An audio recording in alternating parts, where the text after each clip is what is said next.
वंदना से करेंगे, जिसके लिए मैं सुशीला दीदी जी को आमंत्रित करती हूँ। दीदी, आपका स्वागत है। पूजनीय बाबा जी को प्रणाम, भैया जी को प्रणाम और आप सभी को नमस्ते। मैं सुशीला देवघर से पूर्वजों प्रेरकों के प्रति वंदना गीत गाने जा रही हूँ। वंदना उनकी करें जिनसे सुशोभित है धरा, जिनसे है मानव का पथ प्रकाश ज्योति से भरा, जिनसे दिशा हमको मिली नित्य मानवीय मार्ग की, पथ मिला निश्चित हमें थी कामना जिसे मार्ग की, कृतज्ञता से सौम्यता की नित्य आई निरंतरा, जिनसे है मानव का पथ प्रकाश ज्योति से भरा, वंदना उनकी करें जिनसे सुशोभित है धरा, जिनसे है मानव का पथ प्रकाश ज्योति से भरा, जिनका है चिंतन शुभ यही कैसे हूँ मानव सुखमयी, प्रेरणा से जिनकी है मानव का जीवन सुखमयी, श्रद्धा समर्पित जिनसे आए मानवीय परंपरा, जिनसे है मानव का पथ प्रकाश ज्योति से भरा, वंदना उनकी करे जिनसे सुशोभित है धरा, जिनसे है मानव का पथ ज्योति से भरा, सबके सुख की कामना ले रहती जिनकी प्रेरणा, निकली जिनसे मानवीय पथ हेतु निश्चित योजना, पूज्यता उन्हें हेतु जिनसे हो सुसज्जित वसुंधरा, जिनसे है मानव का पथ प्रकाश ज्योति से भरा, वंदना उनकी करे जिनसे सुशोभित है धरा, जिनसे है मानव का पथ प्रकाश ज्योति से भरा। धन्यवाद। बहुत बहुत धन्यवाद दीदी, इस भावपूर्ण वंदना के लिए आपका बहुत बहुत धन्यवाद। यह बताते हुए मैं काफी उत्सवित हो रही हूँ कि देवघर परिवार ने पिछले 2-2.5 महीनों में अनुभवात्मक अध्यात्मवाद पुस्तक का पठन पूर्ण किया है। पठन के उपरांत हमारे में जो समझ बनी और वो हमारे जीने में कैसे कनेक्ट हो पा रहा है, यह देखना भी एक अभिप्राय बना है। हमने जितनी भी बातें देखी है उसको अपने अभिभावक के साथ देख पाना, वह सही दिशा में जा रहा है या नहीं, यह भी एक आवश्यकता के रूप में है। इस आवश्यकता को समझते हुए हम सभी त्रिदिवसीय पुस्तक पठन समापन उत्सव कई अभिभावकों के सानिध्य में मना रहे हैं। कल यानी प्रथम दिवस 26 नवंबर 2021 को हमने अनुभवात्मक अध्यात्मवाद और रहस्यमूलक अध्यात्मवाद का तुलनात्मक अध्ययन किया, जिसकी प्रस्तुति आदरणीय श्री सुरेंद्र पाठक भैया जी द्वारा की गई, जिसमें उत्सव पारा परिवार समूह, रायगढ़ परिवार समूह, यवतमाल परिवार समूह, बुल्ढाना परिवार समूह और भी परिवार समूह से भैया दीदीगण उपस्थित रहे। आज भी आप सभी परिवारगण उपस्थित हैं, इसके लिए आप लोगों का खूब खूब धन्यवाद। आज दिनांक 27 नवंबर 2021 उत्सव का द्वितीय दिवस है। आज का विषय है अनुभवात्मक अध्यात्मवाद, विकल्प एवं जीने की शैली, जिसकी प्रस्तुति आदरणीय श्री श्रवण शुक्ल भैया जी के द्वारा हो रही है। सत्रांत अभिव्यक्ति अनिमा दीदी और कुमकुम दीदी के द्वारा होनी है। अंत में कामिनी दीदी द्वारा धन्यवाद ज्ञापन किया जाएगा। आज वो सुंदर अवसर है जिस अवसर में आदरणीय श्री श्रवण शुक्ला भैया जी हमारे बीच उपस्थित हैं। भैया जी का परिवार गोरखपुर से है। उन्होंने गणित और शिक्षा शास्त्र पोस्ट ग्रेजुएशन किया है। बचपन से ही सत्य की खोज में उनका मन लगा रहा और जहां भी रास्ता मिला आप अन्वेषण करते गए और इसके लिए आपने अपने को लगाते गए। 1999 से शिक्षा के क्षेत्र में जब आपने कदम रखा तो यूपीएसआरजी सदस्य के रूप में आपने भागीदारी की। खोज के क्रम में ही 2006 में जीवन विद्या शिविर करने का अवसर मिला और मध्यस्थ दर्शन से आप परिचित हुए। आगे जिंदगी इसी दिशा में चलाने का निश्चय बना। महाराष्ट्र शिक्षा में कुछ करने का अवसर मिला, फिर दिल्ली में तो पूरा खुला अवसर प्राप्त हो गया। परिणाम स्वरूप दर्शन प्रेरित पाठ्यक्रम जैसे हैप्पीनेस करिकुलम और CGTL का हिस्सा बने। इसके साथ ही देश भर में और नेपाल में दर्शन के लोकव्यापीकरण की आपने जिम्मेदारी ली है। अध्ययन अभ्यास के क्रम में लगातार एक्चुअल और वर्चुअल सत्रों में अपनी भागीदारी कर रहे हैं। दिल्ली के बाद यूपी में भी हैप्पीनेस पाठ्यक्रम को आपने प्रारंभ कराया है। भैया जी के द्वारा ही देवघर में भी जीवन विद्या का सामाजिक सूत्रपात हो पाया। इनका देवघर परिवार सहित 3 बार प्रबोधक के रूप में आना रहा। आज पुनः भैया जी हमारे साथ हैं। यह एक सुखद अवसर है। आप जीने के अर्थ में अनुभवात्मक अध्यात्मवाद को देख रहे हैं तो यह कैसे विकल्प रूप में हमारे लिए है और कैसे हमारे जीने की शैली को विकसित करता है, इन सब मुद्दों पर कहाँ हमारा ध्यान अनिवार्य रूप से जाने की आवश्यकता है, इन सभी संदर्भों को लेकर हम भैया जी का सादर स्वागत करते हैं। भैया जी।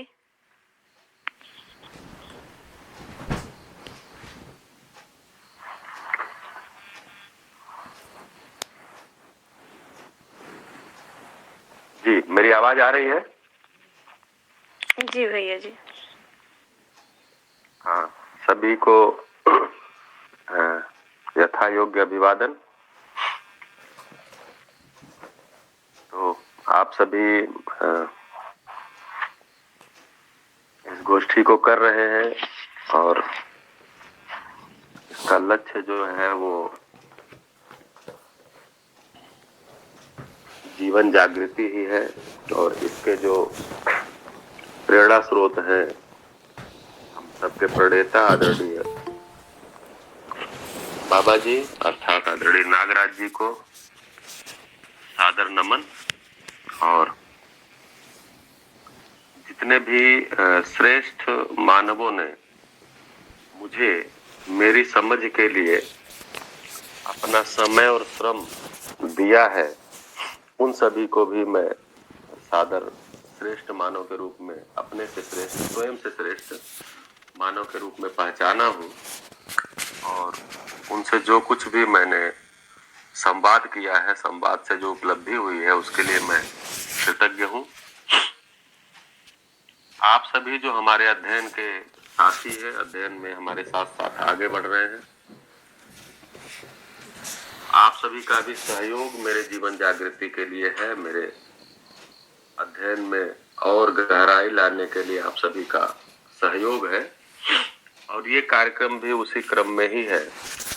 ये मेरे ही अध्ययन की गहराई के लिए आपने मुझे अवसर उपलब्ध कराया है, तो आप सभी का भी अभिवादन, आप सभी के प्रति कृतज्ञता।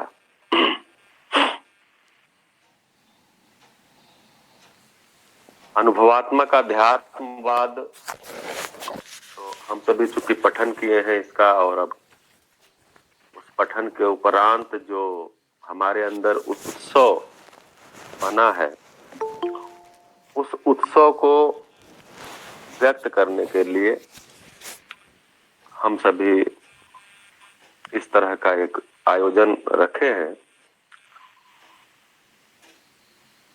तो आप सभी इसके लिए साधुवाद के पात्र हैं। क्योंकि अनुभवात्मक आध्यात्मवाद अनुभव दर्शन का ही, अनुभव दर्शन जो दर्शनवाद शास्त्र के क्रम में देखेंगे तो अनुभव दर्शन में जिस व्यापक नामक वस्तु के अनुभव की बात की गई है, उसकी विस्तृत जो है वो संवाद के लिए वस्तु उसमें रखा गया है, समझने के लिए वस्तु रखा गया है। वही मेरे विचार में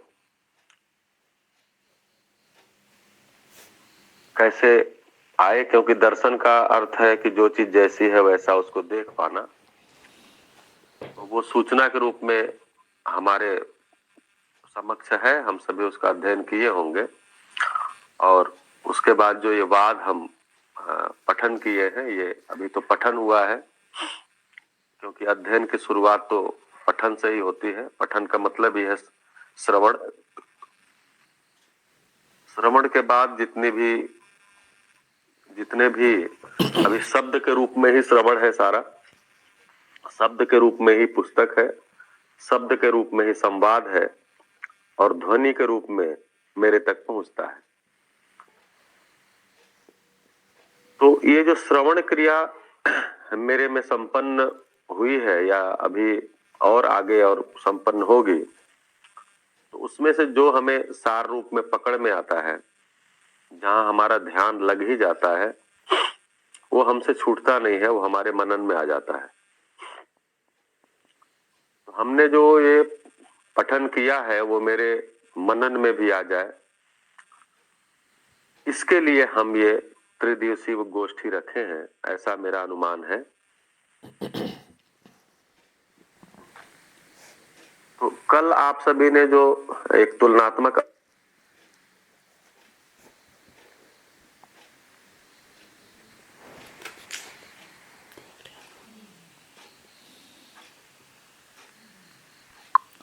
भैया आपकी आवाज चली गई है।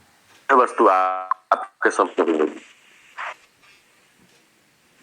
अच्छा, लेकिन आपकी आवाज तो अच्छी आ रही है, और अभी आ रही है? जी भैया, अभी आ रही है? अच्छा।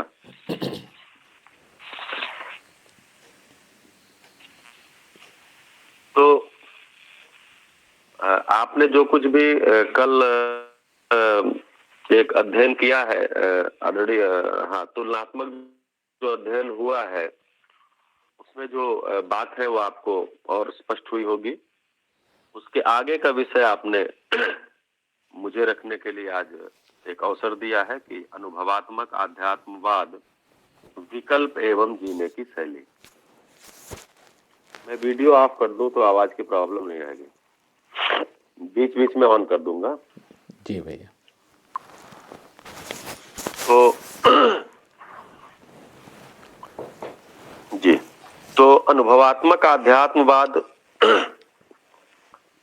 जैसा कि नाम से ही स्पष्ट है कि आध्यात्म नाम के जिस सच्चाई की, जिस वस्तु की यहाँ पर चर्चा की गई है, वो अनुभव में ही आती है।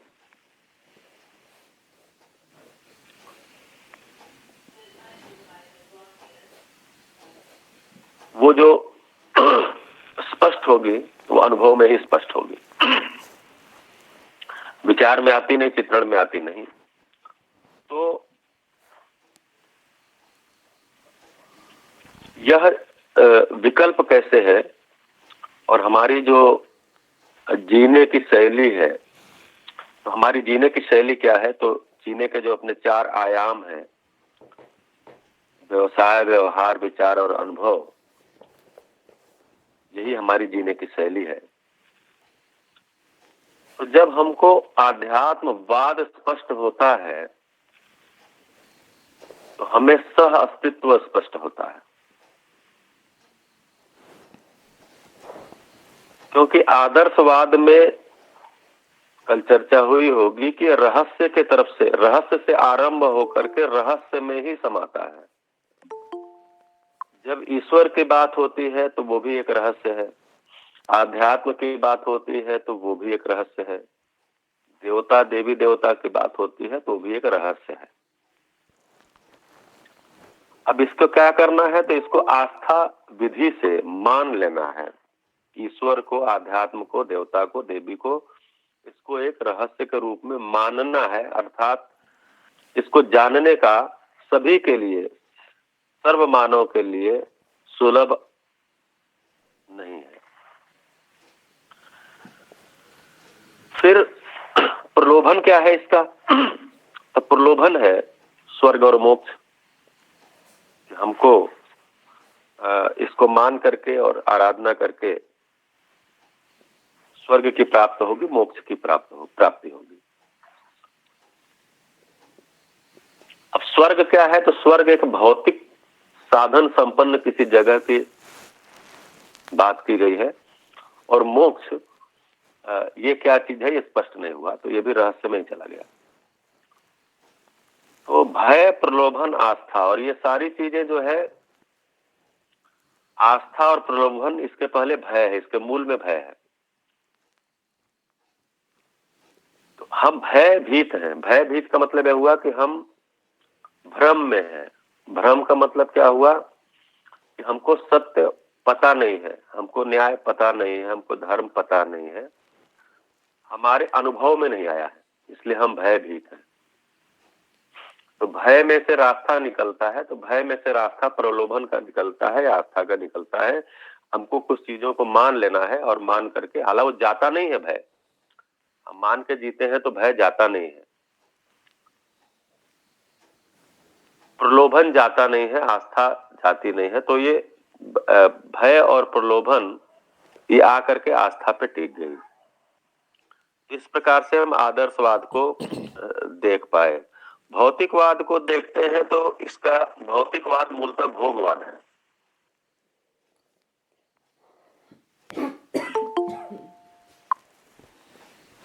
क्योंकि यहाँ इच्छा पूर्ति को ही आधार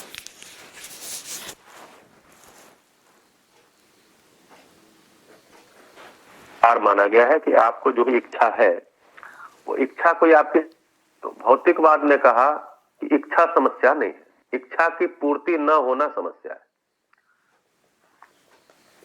जो लोग भी साइकोलॉजी पढ़े होंगे, थोड़ा बहुत मनोविज्ञान का जो प्रचलित मनोविज्ञान है उसको अध्ययन किए होंगे, तो वहां पर इच्छाओं को समस्या नहीं बताया गया। इच्छा की पूर्ति किया जाए, अर्थात उसके लिए हम अपनी कल्पनाशीलता को लगाएं, कर्म करें, ये बताया गया। तो इच्छा को समस्या नहीं बताया गया। तो एक्चुअली इच्छा की पूर्ति को ही भोगवाद कहा गया। अब ये सारी बातें कल हुई होंगी कि किस ढंग से ये सारा कुछ हुआ है। तो जनसंख्या समस्या एक समस्या के रूप में आई, पर्यावरण समस्या एक समस्या के रूप में आई, आर्थिक समस्या एक समस्या के रूप में आई, राजनीतिक समस्या, व्यापार की समस्या, नौकरी की समस्या, ये सब समस्या के रूप में आई। अब इसको हम समस्या के रूप में क्यों कह रहे हैं? क्योंकि हमारा जो जीना है, जो हमारी जीने की चाहत है, जो हमारे जीने का लक्ष्य हमको एक भास होता है, भले पहचान में नहीं आया है, उसके आधार पे जो जीने की हमारी डिजाइन है, जिसको हम जीवन शैली बोलते हैं, वो बन नहीं पा रही है। क्यों नहीं बन पा रही है? क्योंकि हम ये देखते हैं कि एक जनसंख्या हमको समस्या के रूप में दिखती है कि लोग ज्यादा हैं इसलिए ये हो नहीं पा रहा है, लोग कम रहेंगे तो हमारी समस्त आवश्यकताएं पूरी हो जाएंगी और हम सुखी हो जाएंगे, ऐसा हमको अनुमान बनता है। क्यों? क्योंकि अनुभव में आध्यात्म नहीं आया है। व्यापक नाम की वस्तु में संपूर्ण प्रकृति संपृक्त है, डूबी भीगी घिरी है, डूबी भीगी होने के कारण से ऊर्जा संपन्न है, डूबी भीगी होने के कारण से बल संपन्न है, डूबी भीगी घिरी होने के कारण से अस्तित्व में विकास क्रम है, डूबी भीगी घिरी होने के कारण से अस्तित्व में विकास है, और डूबी भीगी घिरी होने के कारण ही मानव जागृति क्रम में है, चैतन्य का जागृति क्रम में है। और डूबी भीगी घिरी होने के कारण ही हमें ये लगता है कि जागृति सुनिश्चित है। ये हमें सूचना भी नहीं है। क्या सूचना है तो मेरा उस पर कोई भरोसा भी नहीं है। इसके कारण से हम कहाँ किस चीज को देख पा रहे हैं, हम समस्या को देख पा रहे हैं कि जो मानव की संख्या है धरती पर वो मेरे लिए समस्या है। क्यों? क्योंकि हमें जो आदर्शवाद में तृप्ति नहीं हुई कि इच्छा का जो समापन होना है, इच्छा का जो खत्म होना है, वो हो नहीं पाया। भौतिकवाद ने कहा कि इच्छा की पूरी कर लीजिए, तो हमें लगा इसमें समाधान हो जाएगा, क्योंकि हम तो श्रम करेंगे, धन कमाएंगे और हमारी इच्छा पूरी हो जाएगी। अब जब ये करने के लिए हम गए तो हमको जनसंख्या समस्या एक समस्या के रूप में दिखती है। हमको आदमी ही समस्या के रूप में दिखते हैं। फिर हम जब कार्य करने जाते हैं, उत्पादन करने के लिए जाते हैं, या अपने शरीर के पोषण के लिए, आहार के लिए हम आगे बढ़ते हैं, तो हमको पर्यावरण की समस्या के रूप में दिखती है। जो हमारा अर्थ है, तन मन धन है, ये हमको समस्या के रूप में दिखता है। जो राजनीतिक परिस्थितियां हैं वो हमें समस्या के रूप में दिखती है। किसमें? हमारे जीने के तरीके में। जैसे हम जी करके जिस चीज को हम पाने की कल्पना मिला दिए हैं कि इसको सुख बोलते हैं, इसी को उपलब्धि बोलते हैं, वो मेरे लिए एक समस्या हो गई है। क्यों? क्योंकि हमें जो भौतिकवाद है, जो भोगवाद है, उसमें जो एक राजनैतिक व्यवस्था है वो भी हमें समस्या के रूप में दिख रही है। जो व्यापार है वो कैसे किया जाए ये भी हमें समस्या के रूप में दिख रहा है। नौकरी कोई बड़ी चीज है, नौकरी मिल नहीं रही है, ये भी हमको समस्या के रूप में दिख रही है। तो हमारा जो अभी भौतिकवाद में जीते हुए जो जीने की शैली है वो तय नहीं हो पाई है, जीना तय नहीं हो पाया है। क्यों? क्योंकि लक्ष्य का भी पता नहीं है। तो लक्ष्य का भी पता नहीं है, तरीका भी पता नहीं है। कारण में आ रहा है कि भौतिकवाद पूरा नहीं पड़ रहा है, लेकिन हमारी मजबूरी तो भौतिकवाद की है।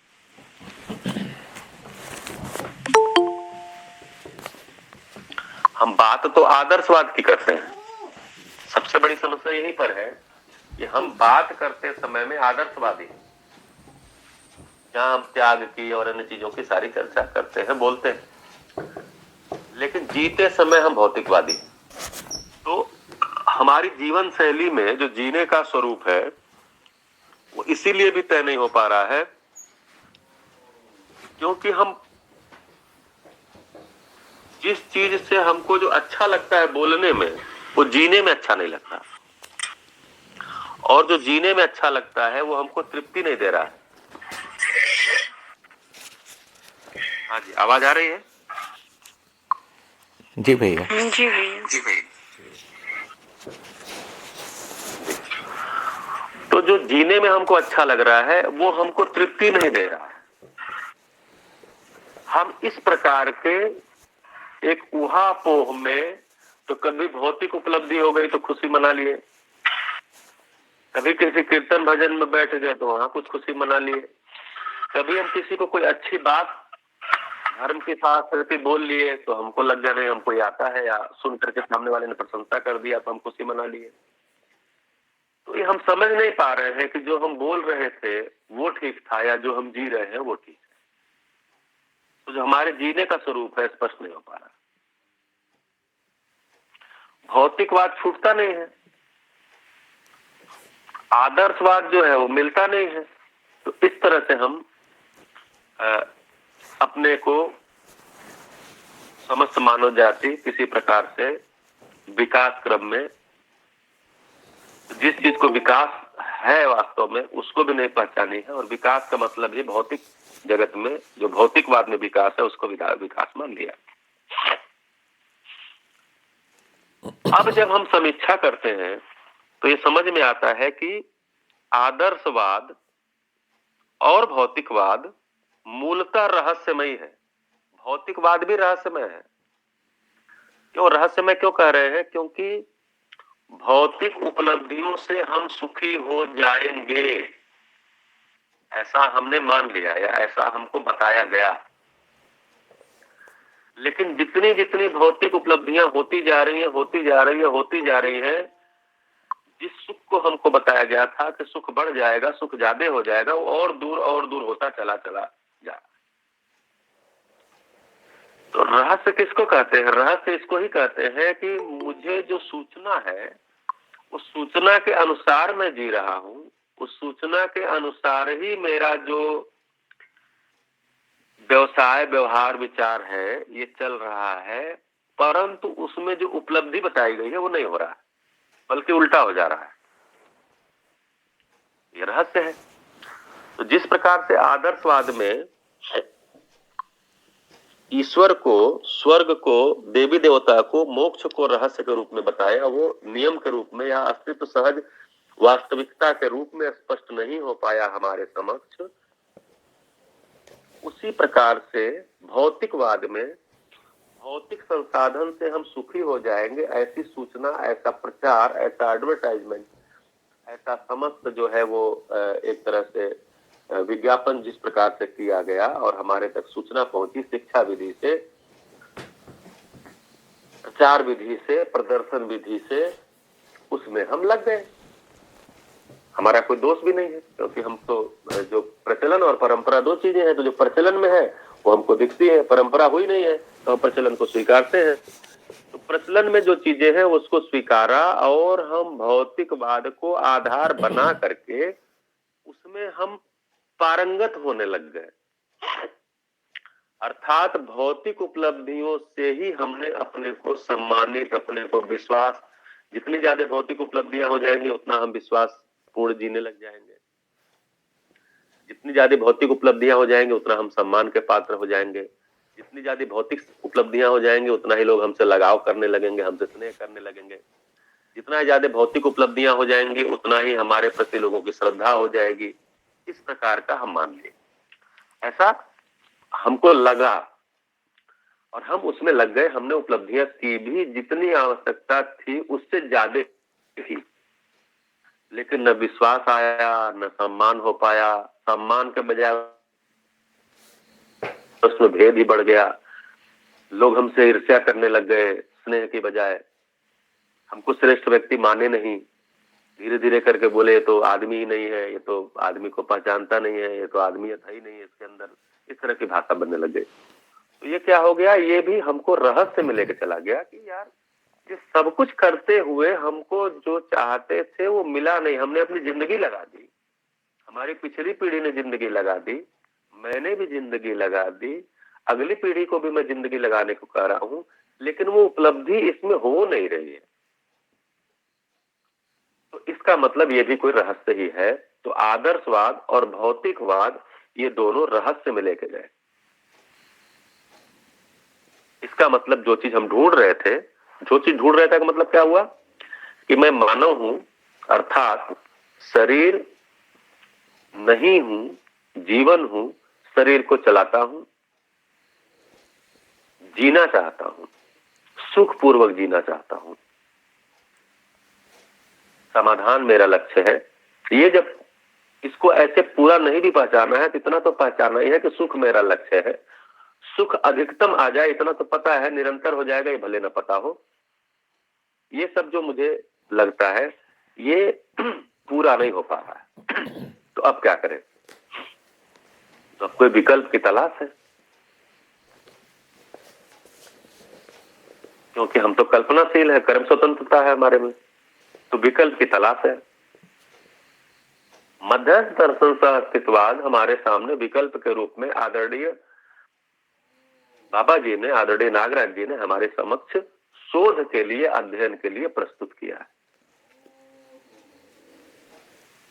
तो इसमें एक आध्यात्म नाम की वस्तु की चर्चा है, एक सच्चाई की चर्चा है। तो जो अनुभवात्मक आध्यात्मवाद है इसका जो देखेंगे तो अनुभव है। तो अनुभव का आधार क्या है? तो अनुभव का आधार सह अस्तित्व है। सह अस्तित्व कैसा है?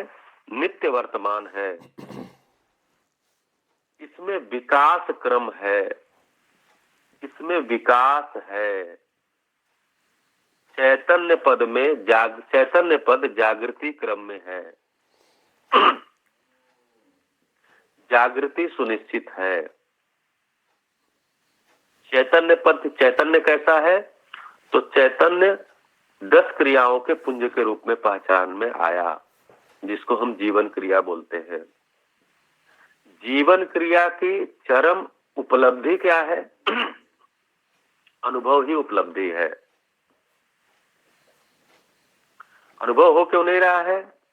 क्योंकि हम 4.5 क्रिया को ही जिंदगी मान बैठे हैं, जिंदा रहने को ही जीना मान बैठे हैं। जिंदा रहने के जितने सामान हैं उन्हीं को हम जीने का सामान मान बैठे हैं। जिंदा रहने की जितनी सूचनाएं हैं उन्हीं को हम जीने की सूचनाएं मान बैठे हैं। जिंदा रहने के जितने संबंध हैं व्यवसाय के, व्यवहार के, उन्हीं को हम जीने का संबंध मान बैठे हैं। संबंध हमारे व्यवसाय के आधार पे हो गए हैं। संबंध हमारे व्यवहार आधार है। व्यवहार तो हम करते हैं, परंतु उसका जो लक्ष्य है वो व्यवहाराभ्यास करते हुए, चिंतनाभ्यास करते हुए अनुभव को प्राप्त करना, ये मेरा लक्ष्य नहीं पहचान में आया। क्यों? क्योंकि हम 4.5 क्रिया को ही जिंदगी मान लिए। 4.5 को क्रिया को जिंदगी मान के कोई उपलब्धि नहीं है। अब ये सूचना आ रही है, न्याय पूर्वक जीना ही व्यवहार की पूर्णता है। न्याय दृष्टि होना ही साक्षात्कार का प्रारंभ है। बोध होना ही व्यवस्था को पहचानना है। व्यवस्था को पहचानना ही धर्म को पहचानना है। व्यवस्था को पहचानते हुए व्यापक में अनुभव है। व्यापक में अनुभव ही उपलब्धि है। अनुभव मूलक जीना ही अनुभवात्मक आध्यात्मवाद के आधार पर जीने की शैली है। अभी तक जो भौतिकवाद और आदर्शवाद के अनुसार हमने जीने का डिजाइन तय किया था वो पूरा नहीं पड़ा। विकल्प के रूप में अनुभवात्मक आध्यात्मवाद आपके समक्ष प्रस्तुत है।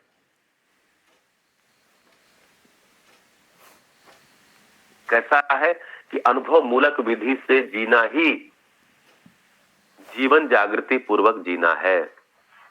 अभी अनुभव संपन्न के रूप में एक व्यक्ति आदरणीय नागराज जी हमारे समक्ष प्रमाण है। उस अनुभव संपन्न व्यक्ति की जो उपलब्धियां हैं वो सूचना वांग्मय के रूप में हमारे समक्ष शोध और अध्ययन के लिए प्रस्तुत है, विकल्प के रूप में प्रस्तुत है। अध्ययन से ही उपलब्धि है। तो कहां पर आ गए? हम आ गए कि अनुभवात्मक आध्यात्मवाद विकल्प के रूप में स्वीकारते हैं तो हम इसमें तन मन धन को लगाते हैं। हम अपनी ऊर्जा का इसमें अंतर नियोजन करते हैं। तो जो सूत्र है कि ऊर्जा का अंतर नियोजन ही विकास है, ऊर्जा का बहिर्गमन ही ह्रास है।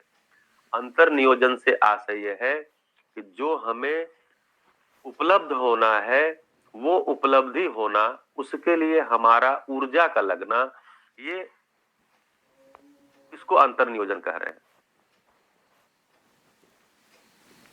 इससे उपलब्धि क्या होगी? अनुभव ही उपलब्धि है। अनुभव मूलक जीना ही जीना है।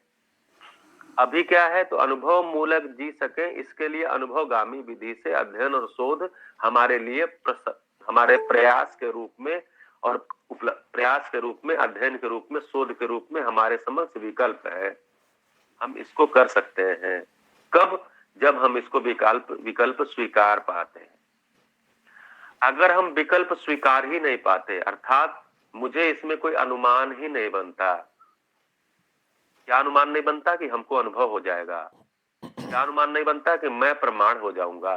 मैं प्रमाणित हो जाऊंगा। इसको भरोसा नहीं बन रहा है, मुझे ही नहीं बन रहा है। मैं एक व्यक्ति हूं, मुझे ही नहीं बन रहा है,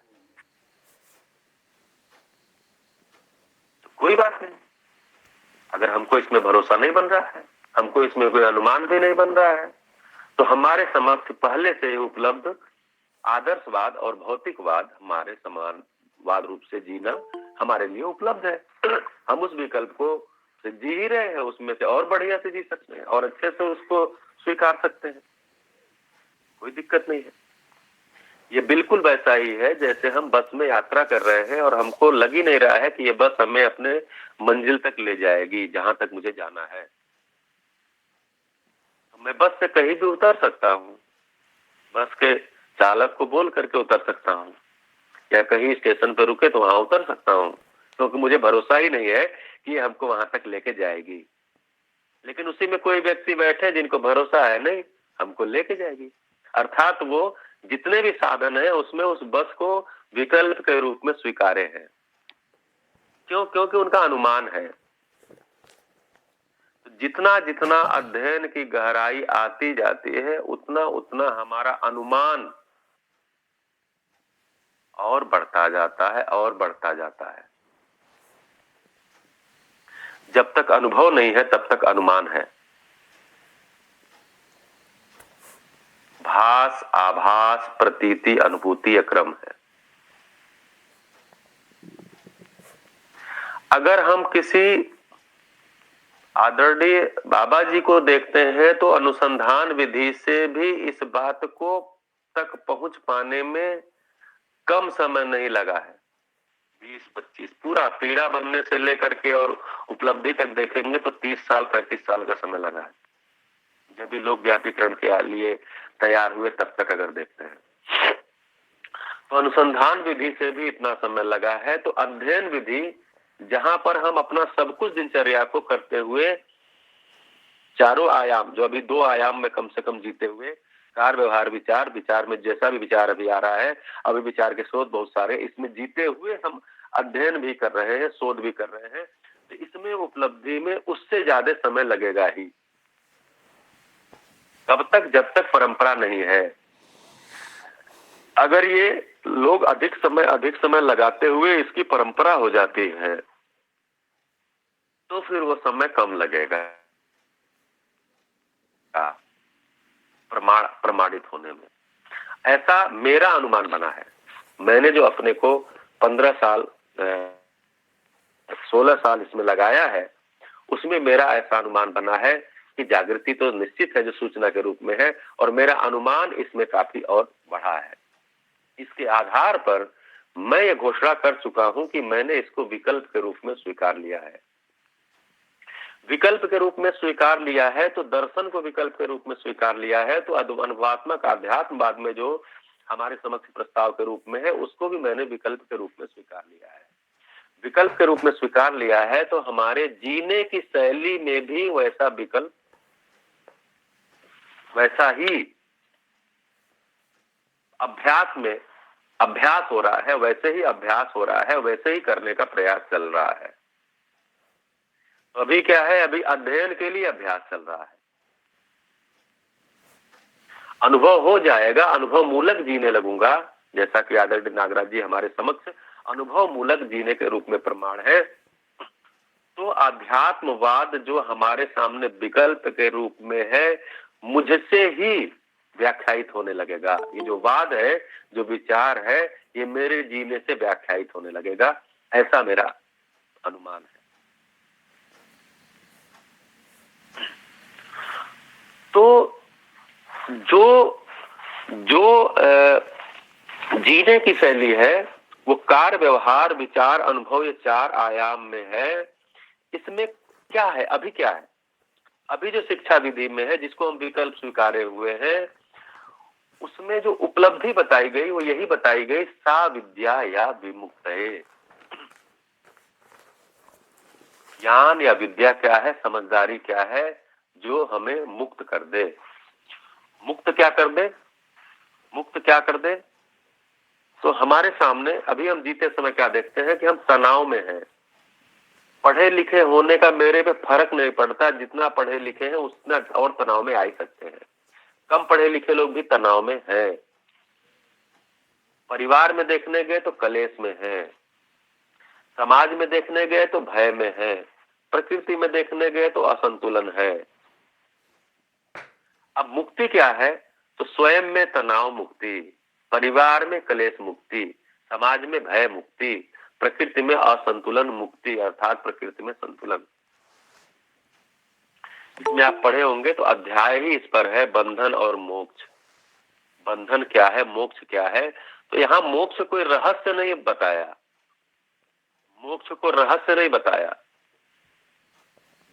इच्छा विचार आशा बंधन ही बंधन है, अनुभव ही मोक्ष है। स्पष्ट है, तो रहस्य नहीं है वो।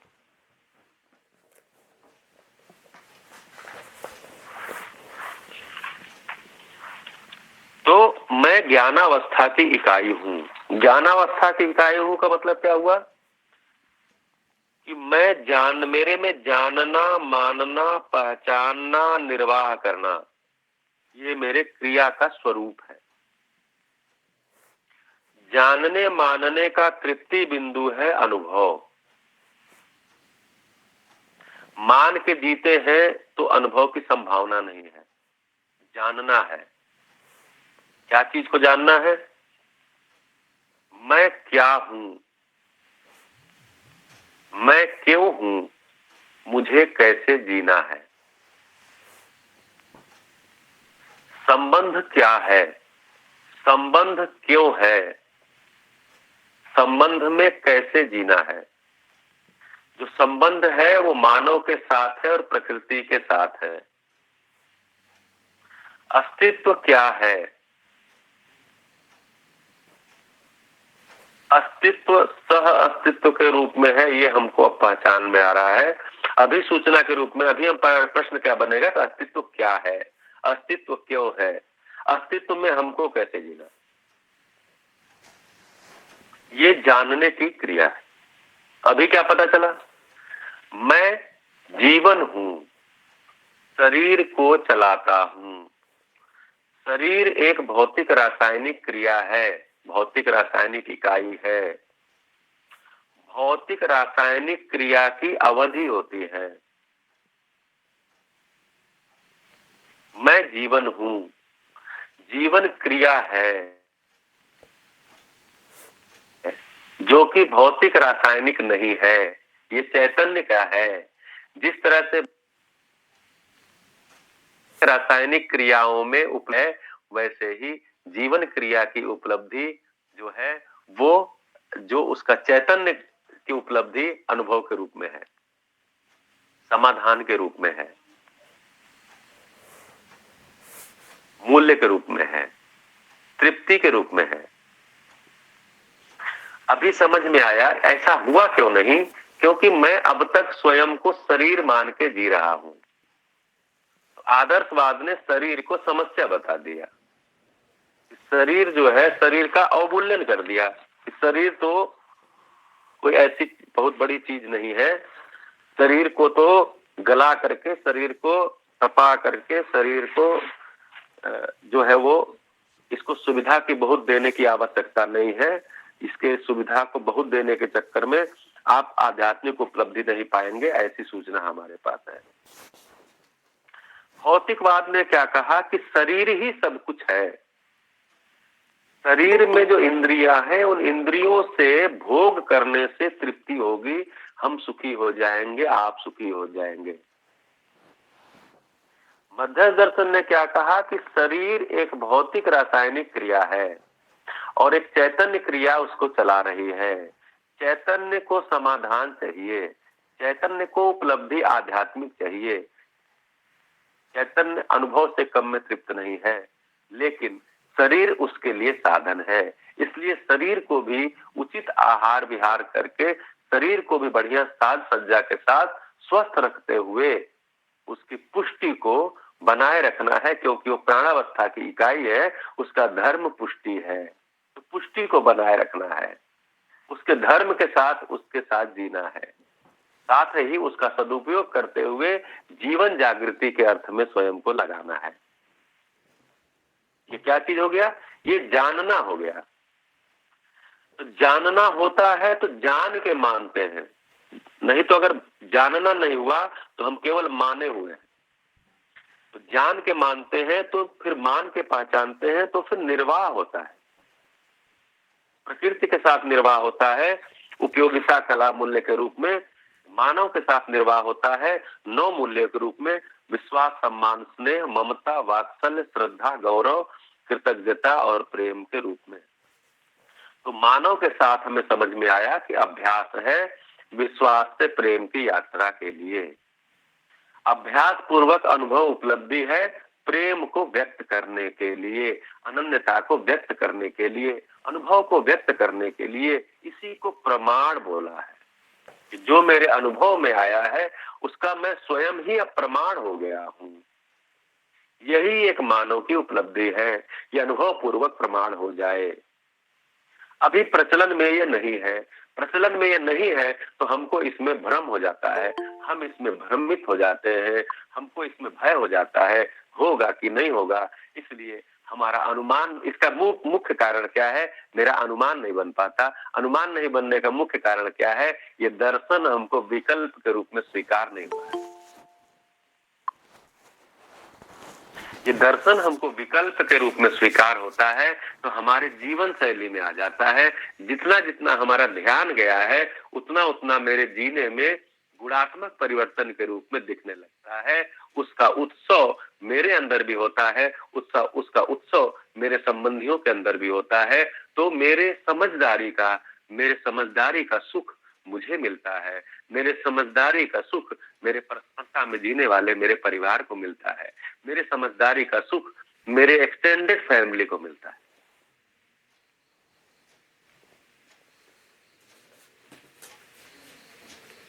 तो सवाल वही है कि ये मुझे विकल्प के रूप में स्वीकार हुआ है कि नहीं हुआ है। तो अनुभव नाम की जो अनुभवात्मक आध्यात्म नाम की जो वस्तु है वो व्यापक को ही बोला गया है। जो कि आप सभी ने पठन किया है तो उसमें बहुत गहरे इसमें आप गए होंगे। व्यापक तो आध्यात्मिक होने का मतलब ये हुआ कि जो व्यापक में अनुभव संपन्न है वो आध्यात्मिक है।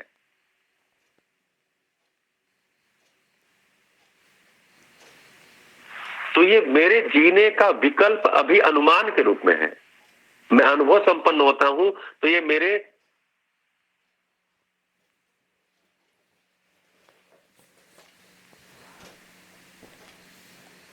से व्यक्त होने लग जाता है, मेरे निर्वाह के रूप में दिखने लग जाता है। तो अभी तो हमको आध्यात्म नाम की वस्तु व्यापक एक सच्चाई है, ये हमको पहले भरोसा हो। क्योंकि प्रचलित विज्ञान में व्यापक को कोई सच्चाई नहीं माना गया, खाली जगह को कोई सच्चाई नहीं माना गया। मध्यस्थ दर्शन में व्यापक को एक सत्य के रूप में पहचाना गया, नित्य के रूप में पहचाना गया। उसमें ही संपूर्ण प्रकृति है, संपृक्त है, इस रूप में पहचाना गया। तो पूरा का पूरा ज्ञान जो देखेंगे तो सह अस्तित्व है, अस्तित्व सह अस्तित्व है। सह अस्तित्व में विकास क्रम है, अर्थात गठनशील परमाणु है। गठनशील परमाणु में भौतिक रासायनिक क्रिया है, भौतिक रासायनिक क्रिया से होने में रासायनिक ऊर्मिवश निरंतर विकास है। पदार्थावस्था से प्राणावस्था, प्राणावस्था से जीवावस्था का शरीर, मानव ज्ञानावस्था का शरीर, इस रूप में प्रकटन है। और ये जो प्राणावस्था है ये पुष्टि के रूप में प्रमाणित है, पदार्थावस्था अस्तित्व के रूप में प्रमाणित है, जीवावस्था जीने की आशा के रूप में प्रमाणित है, मानव ज्ञानावस्था की इकाई है, उसे सुख पूर्वक जीने की आशा के रूप में प्रमाणित होना है। तो अस्तित्व में विकास क्रम है। फिर क्या है? तो अस्तित्व में विकास भी है, अर्थात गठन पूर्ण भी है। अगला क्या है? तो विकास क्रम में विकास है, जो विकसित है, जो विकास हो चुका है, गठन पूर्ण हो चुका है, वो जागृति क्रम में आ चुका है। तो हम सभी मानव चाहे ना चाहे, ध्यान जाए ना जाए, हम सब जागृति क्रम में है। समाधान हमारी प्यास है, तो हम हर चीज को समझना चाहते हैं। एक बच्चा जन्म से जिज्ञासु है, न्याय का याचक है, सही कार्य व्यवहार चाहता है, सत्य वक्ता है। इसका मतलब क्या है कि हमारे समाधान हमारी प्यास है। इसका मतलब यह है कि हम जागृति क्रम में हैं। तृप्ति कब होगी? जागृति पूर्वक ही होगी, समाधान पूर्वक ही होगी, ज्ञान पूर्वक ही होगी। क्यों? क्योंकि हम ज्ञानावस्था की इकाई है। तो ज्ञानावस्था की इकाई की तृप्ति ज्ञान पूर्वक होगी। ज्ञानावस्था की इकाई की तृप्ति भौतिक रासायनिक क्रियाओं से नहीं होगी। ये हमें समझ में आता है। तो ये दर्शन, ये वाद, ये हमें विकल्प के रूप में स्वीकार हो जाता है। और उसके अनुसार जितना जितना हमारे शोध अध्ययन से हमारा ध्यान जाता है, उतना उतना हम जीने के अपने शैली में, अपने व्यवसाय में, अपने व्यवहार में, अपने विचार में लेकर के आते। अब मेरा व्यवसाय अस्तित्व सह अस्तित्व है। इस नियम को पहचानते हुए हमारा व्यवसाय नियम पूर्वक हो जाता है। मैं जैसा मानव हूं वैसा ही सामने वाला मानव है। मैं निरंतर सुख पूर्वक जीना चाहता हूं, जागृति मेरा लक्ष्य है। सामने वाला भी निरंतर सुख पूर्वक जीना चाहता है, जागृति उसका लक्ष्य है। हम उसके साथ न्याय पूर्वक जिएंगे तो व्यवहार में न्याय दृष्टि आती है, तो विचार में समाधान होता है। इसकी उपलब्धि अनुभव के रूप में आती है। तो अनुभव के रूप में उपलब्धि आती है, व्यापक अनुभव में आता है। तो मेरा विचार अनुभवात्मक आध्यात्मवादी विचार हो जाता है। अब मेरी भाषा अनुभवात्मक आध्यात्मवादी भाषा हो जाएगी, ऐसा हमारा अनुमान है। तो मुझे जो आज के दिन जो बिंदु दिए गए थे, अनुभवात्मक आध्यात्मवाद, विकल्प एवं जीने की शैली, तो मैंने जो अपना इसमें तन मन धन लगाया है, आप सभी श्रेष्ठ जनों के साथ और अपने साथी के साथ, सभी सहयोगियों के साथ जितना अध्ययन कर पाया हूँ, जहां जहां मेरा ध्यान गया है, जहां जहां मुझे उत्सव होता है, तो मैं अपने को जागृति क्रम में पाता हूँ। तो जिन जिन बिंदुओं को इस बिंदु के सापेक्ष कि अनुभवात्मक अध्यात्मक विकल्प एवं जीने की शैली मैं अपने में देख पाया था, बाकी इस वांग्मय में पुस्तक में क्या है उसका अध्ययन आप सभी ने काफी अच्छे से किया होगा। उसका उत्सव आपके पास है ही। तो आज के दिन मैं इतनी बात को रख करके सभा संचालन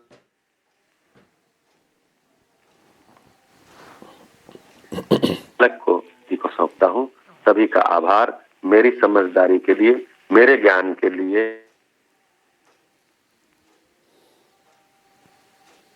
आप सभी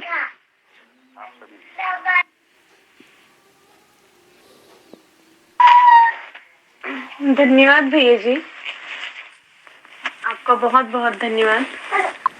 आपकी प्रस्तुति से हम सभी काफी लाभान्वित हुए और बहुत सारी बातें स्पष्ट हुई जो हमारे जीवन जीने की शैली में काफी सरलता लाएगी। जिन भी भैया दीदी का कोई जिज्ञासा हो या कोई प्रश्न हो, तो आप माइक अनम्यूट करके या फिर चैट के जरिए जरूर पूछिए। भैया नमस्ते, आवाज आ रहा है? भैया नमस्ते, आवाज आ रहा है? जी प्रमोद जी नमस्ते। हाँ भैया नमस्ते। भैया लगभग हमारा आपसे संपर्क 2014 से दिसंबर के महीने से हुआ है।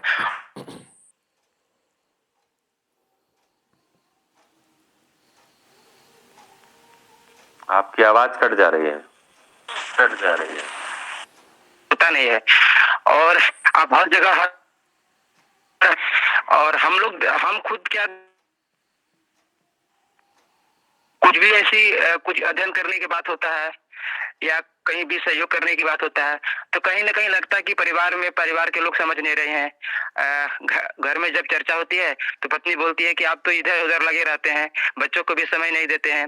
और आपको मैं देख रहा हूँ कि दिन प्रतिदिन आप लगे हुए रहते हैं और फैमिली में भी काफी उत्साह बना रहता है। वो मैं इस रूप में देखा क्योंकि आप हम लोग के पास जब भी आए तो फैमिली के साथ भी आए।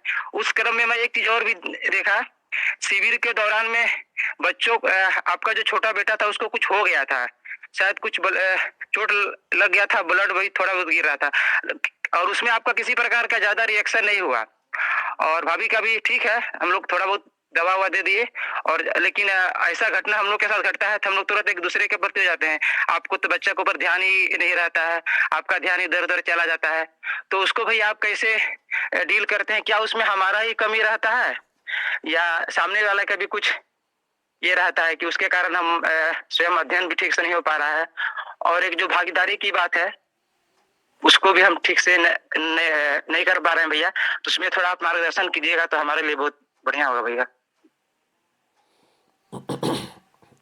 बढ़िया, अच्छा प्रश्न है। तो जब आप जीवन विद्या एक परिचय पढ़े होंगे तो उसमें चूंकि बाबा जी का सत्यापन है तो उन्होंने कहा है कि जब हम समझदार हो जाते हैं, जब हमें समझ आ जाती है तो हमारे में पहला चीज क्या आता है? तो उन्होंने लिखा है पहला चीज मेरे में स्वयं के प्रति विश्वास आता है, क्योंकि स्वयं के प्रति विश्वास ये इतना बड़ा चीज है कि इसके बिना परस्परता में विश्वास हो नहीं सकता। मेरा स्वयं के प्रति विश्वास आता है तो मानव के प्रति विश्वास आता है। तो मैं जहां हूं वहां संबंध पूर्वक हूं, परिवार में हूं, आपके यहाँ आया हूं, मैं संबंध पूर्वक हूं।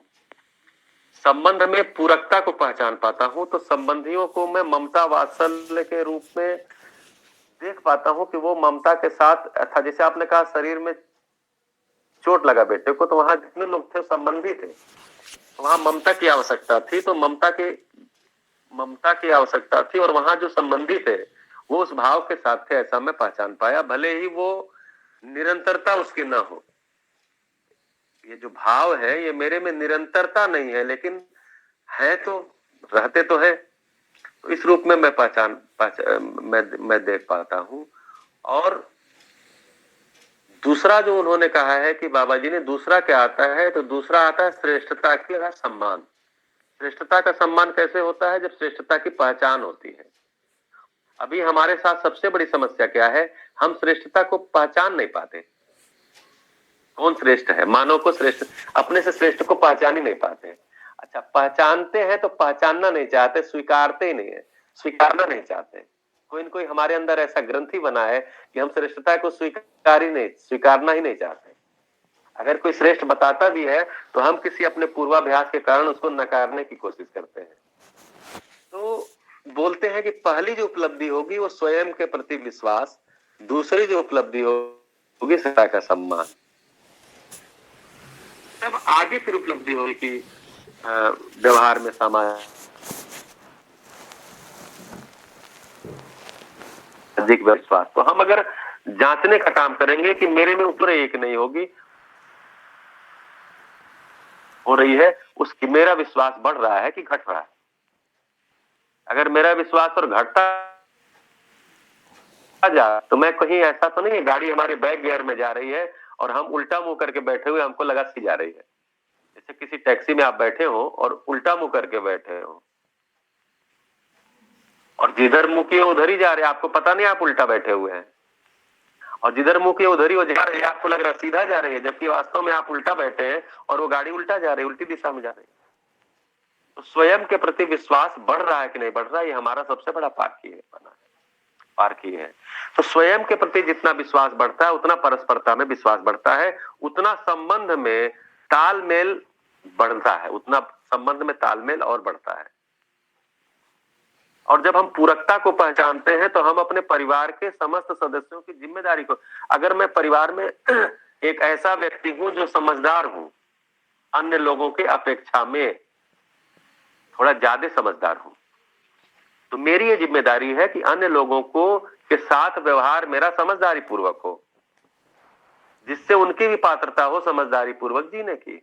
उससे पात्रता होती तो भी समझ को स्वीकारते हैं, उस श्रेष्ठता को भी स्वीकारते हैं, श्रेष्ठता को पहचानने लगते हैं, समझ को स्वीकारने लगते हैं। इस प्रकार से तालमेल हो जाता है। प्रमाण के रूप में आपने जो कुछ भी देखा होगा उसमें कितना मतलब मेरी जिंदगी कितना सफल है, इससे आपको केवल प्रेरित हो सकते हैं। बाबा जी कितना अच्छा जिए समाधान समृद्धि पूर्वक, वो हमारे लिए प्रेरणा है। लेकिन मैं ऐसा कैसे जी पाऊंगा, वो मुझे उसके लिए अध्ययन और अभ्यास करना होगा। उसके लिए मैं इसको विकल्प स्वीकार पाया हूं कि नहीं स्वीकार पाया हूं। सबसे बड़ा मुद्दा है कि हम इसको विकल्प स्वीकार नहीं पाते, हमारे में अंदर हलचल चलती रहती है, उथल पुथल चलती रहती है, हम इसको छोड़ भी नहीं पाते, इसको पकड़ भी नहीं पाते। मैंने देखा है कि बहुत सारे लोग इसमें पकड़ भी नहीं पाए, छोड़ भी नहीं पाए, पकड़ भी नहीं पाए, छोड़ भी नहीं पाए, और एक समय में बहुत निराशा में चले गए। क्योंकि जो उनके साथ थे वो कहीं उपलब्धि में उनसे आगे चले गए, अब वो समझ नहीं पाए। तो ये मुद्दा ही नहीं है कि मैं कैसे तालमेल बना पाता हूं या दूसरा कैसे तालमेल बना पाता, वो मेरे लिए केवल प्रेरणा है। मैं कैसे बना पाऊंगा, ये मेरी अध्ययन और अभ्यास की उपलब्धि है। उसके लिए मुझे विकल्प स्वीकार हुआ है कि नहीं हुआ है, ये अस्तित्व सह अस्तित्व है। जागृति निश्चित है, ये मुझे स्वीकार हुआ कि नहीं हुआ है। मैं जागृत हो सकता हूं। देखिए, विश्वास का मतलब क्या है, मैं सुखपूर्वक जी सकता हूं, ये विश्वास है। मैं सुखपूर्वक जीऊंगा, मुझे सुखपूर्वक जीना है, ये सम्मान है। मैं सुखपूर्वक जी सकता हूं, ये विश्वास है। फिर समझ में आया मेरा जो संबंधी है वो भी ऐसा ही है, वो भी सुखपूर्वक जिएगा ही, वो भी सुखपूर्वक जी सकता है। तब हम साथ साथ चल सकते हैं। स्नेह है, एक चीज जो पकड़ में आती है वो स्नेह पकड़ में आती है, वो टूटती है फिर पकड़ में आती, टूटती है फिर पकड़ में आती है, क्योंकि अनुभव तक उसमें निरंतरता नहीं है। लेकिन हम देखेंगे तो समयावधि बढ़ती जाती है, टाइम इंटरवल बढ़ता जाता है। इतना तो होता है। अभी इतना भी बड़ी चीज है, जैसे हमको गुस्सा आया और वो गुस्सा हमारा बना हुआ है, बना हुआ रहता था लंबे समय तक। और अब देखें अगर कि हमारे में करेक्शन क्या आ रहा है, तो हम अपने को जांच पाते हैं कि गुस्सा अभी आ तो रहा है, लेकिन उसकी समय अवधि कम हो गई है। धीरे धीरे और कम और कम और कम और कम होते होते वो बहुत ही कम हो गई है। ये भी बड़ी उपलब्धि है अभी भौतिकवाद में जीते हुए, तमाम प्रकार की सूचनाएं जो हर पल आ रही है उसमें जीते हुए।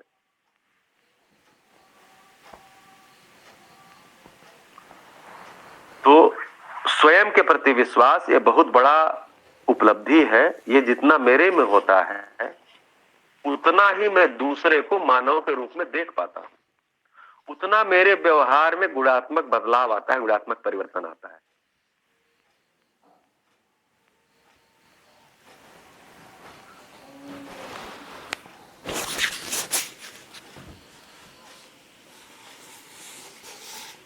सिग्नल की प्रॉब्लम है भैया, आप चाहें तो वीडियो ऑफ कर लें।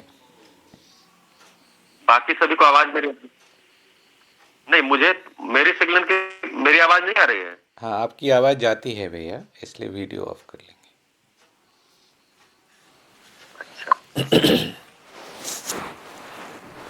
जी बताइए।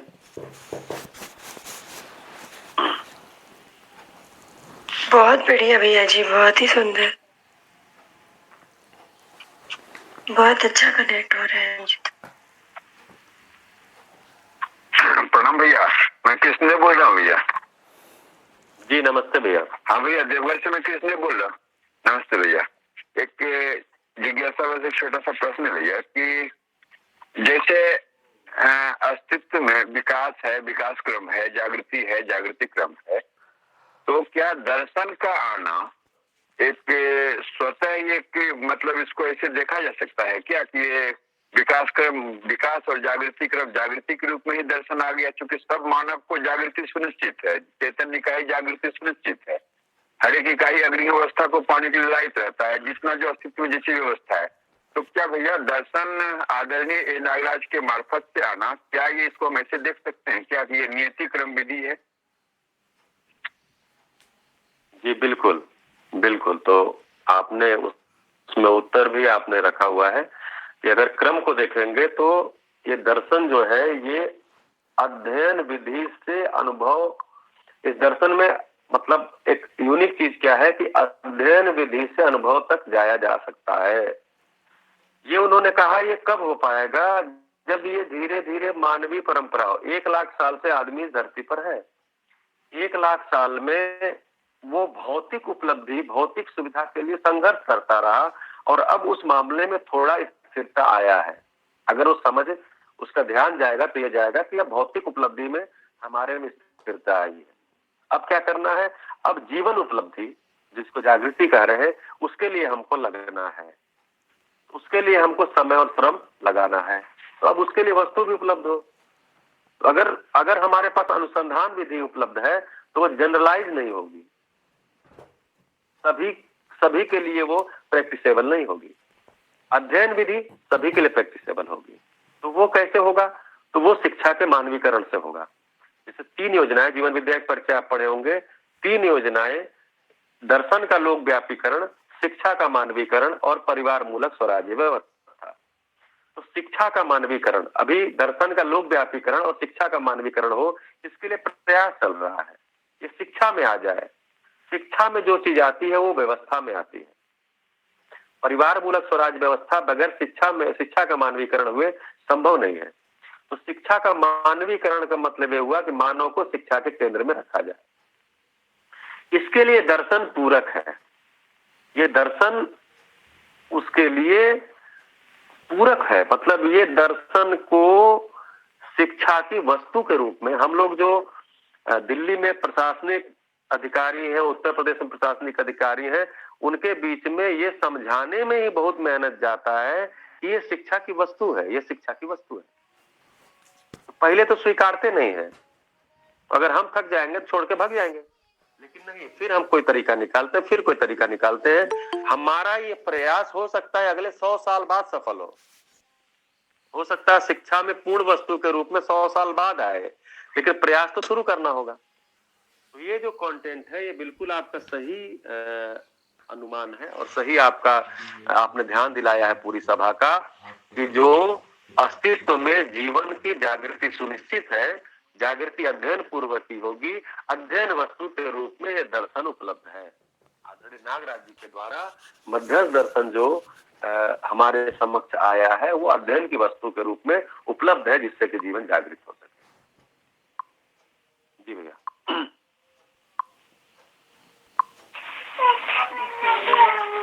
और भी किसी भैया दीदी का कोई?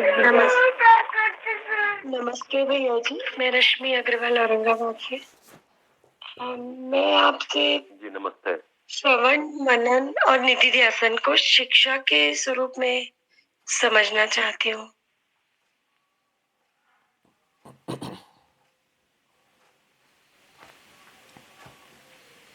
जी भैया जी। दीदी आप दिल्ली वाले ग्रुप में भी जुड़? जी भैया जी, जी भैया जी, दिल्ली वाले ग्रुप में हूँ मैं, आपके साथ पठन कर रही हूँ अभी।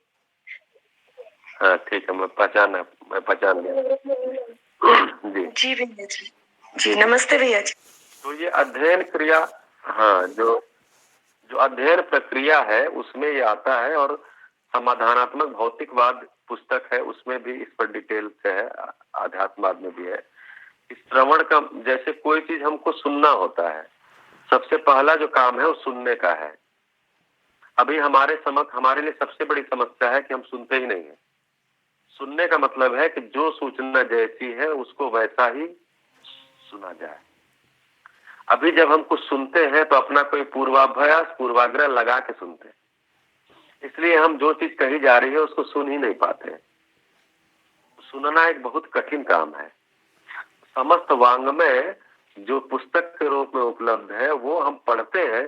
पढ़ने का मतलब हम सुनते ही हैं। हम किसी के साथ संवाद करते हैं तो हम सुनते ही हैं, वीडियो ऑडियो के माध्यम से सुनते हैं। सुनने से क्या होता है कि जब सूचना को हम सुनते हैं तो सूचना मेरे में धीरे धीरे करके रुकती है, ठहरती है, उस पर मेरा भरोसा बनता है, ठहरती है। जो चीज ठहरती है उस पर मेरा मनन चलता है, मेरे अंदर ही उसके अंदर प्रोसेसिंग होती है।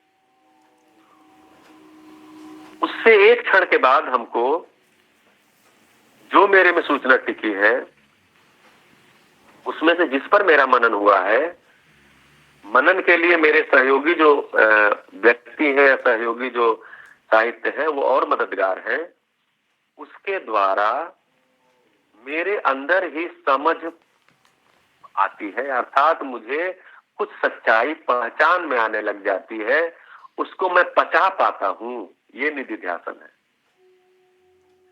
तो ये क्रिया जो है, ये अंग्रेजी में अगर देखेंगे तो लिसनिंग है और थिंकिंग है, एब्जॉर्प्शन निधिध्यासन को बोलते हैं। एक्चुअली तीनों शब्द पतंजलि योग सूत्र से आया है, वहां श्रवण मनन निधिध्यासन बोला गया है। पतंजलि में, सांख्य में है, मुझे पूरा ध्यान नहीं आ रहा है, वहां से आया है। तो इसको अगर इस दर्शन के आलोक में देखेंगे तो श्रवण का मतलब कि जो कुछ भी वांग्मय में है, उपलब्ध है, सत्य है, अस्तित्व सह अस्तित्व के रूप में है, ये मेरे सुनने में आ जाए, मैं इसको सुन सकूं। व्यवहार में मूल्य है, मूल्य स्वीकृति के रूप में है, मैं सुन सकूं। संपूर्ण अस्तित्व नियम के रूप में है, ये सुन सकूं। तो पहले सुनना बड़ा काम है, सुनने के पहले उसको विकल्प स्वीकारना होता है। अगर मुझे विकल्प ही स्वीकार नहीं हुआ है तो मेरे में सुनने का काम ही नहीं होता है। जैसे आज का जो टॉपिक था विकल्प, विकल्प स्वीकार हुआ है तो मैं सुन पाता हूँ, विकल्प स्वीकार नहीं हुआ है तो मैं सुन ही नहीं सकता। सुनूंगा तो कोई पूर्वाग्रह पूर्वाभ्यास जो हमारा है उसके अनुसार ही सुनूंगा, तो मैं सुन नहीं पाता। दरवाजे पर ही चेक लगा दिया, मतलब जैसे वो आजकल होता है ना कि आप कहीं जाते हैं तो चेकिंग आपकी होती है, चेकिंग, तो चेकर बैठा दिया दरवाजे पे, चेक करके तब अंदर आएगा। ये क्या हो गया? ये सुनना हुआ ही नहीं, किसी पूर्वाग्रह पूर्वाभ्यास के कारण। विकल्प को स्वीकारते हैं तो श्रवण होता है, श्रवण ठीक से होता है तो मनन होता है, मनन होता है तो उपलब्धि होती है।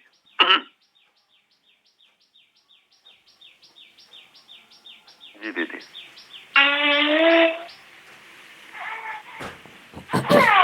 जी भैया जी, इसको शिक्षा से कैसे कनेक्ट करेंगे? मतलब जो एजुकेशन सिस्टम या स्टूडेंट्स के लिए इसको हम थोड़ा सा वो कनेक्ट करना बताइए। अच्छा, तो सुनना वो शुरू कर दे। देखिए, शिक्षा में अभी जो शिक्षा है वो मानवीय शिक्षा नहीं है, अभी शिक्षा के मानवीकरण का प्रयास है, अभी शिक्षा का मानवीकरण हुआ नहीं है, तो अभी शिक्षा मानवीय शिक्षा नहीं है।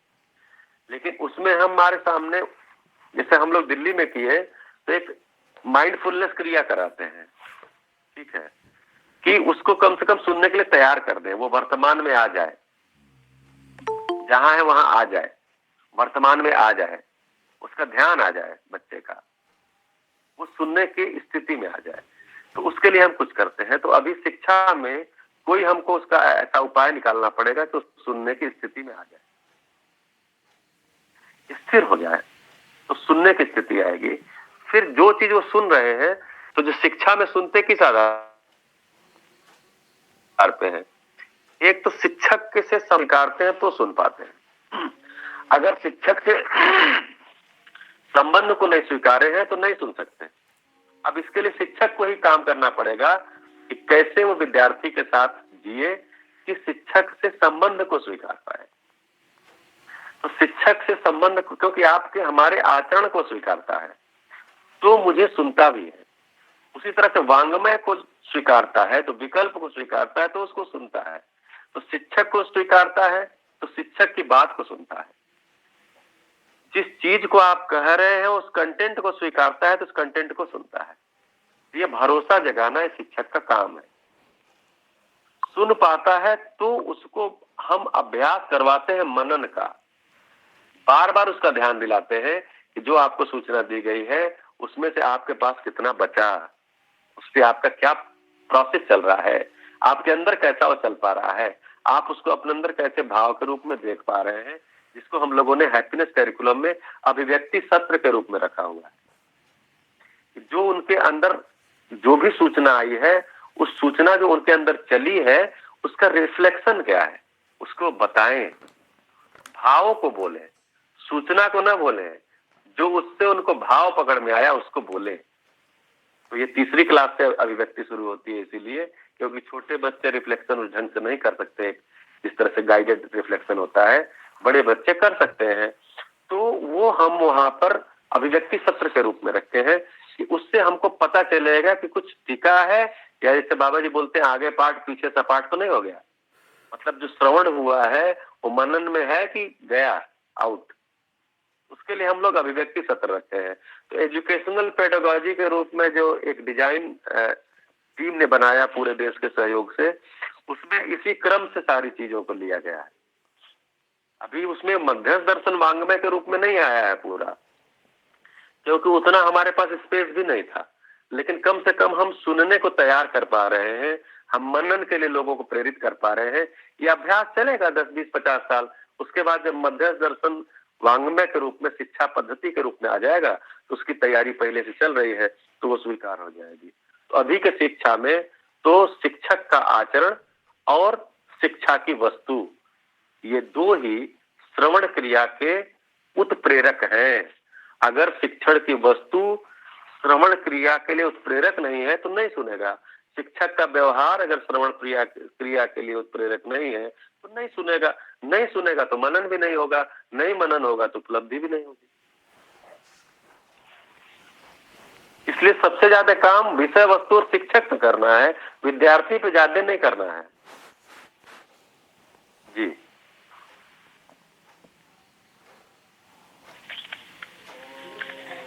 जी भैया। जी भैया जी, बहुत बढ़िया, बहुत ही सुंदर भैया जी, एकदम अच्छे से क्लियर हो गया जी।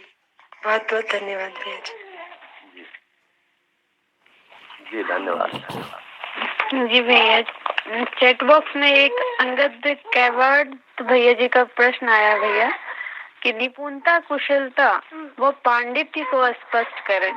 इसको स्पष्ट कर दे भैया जी। धन्यवाद।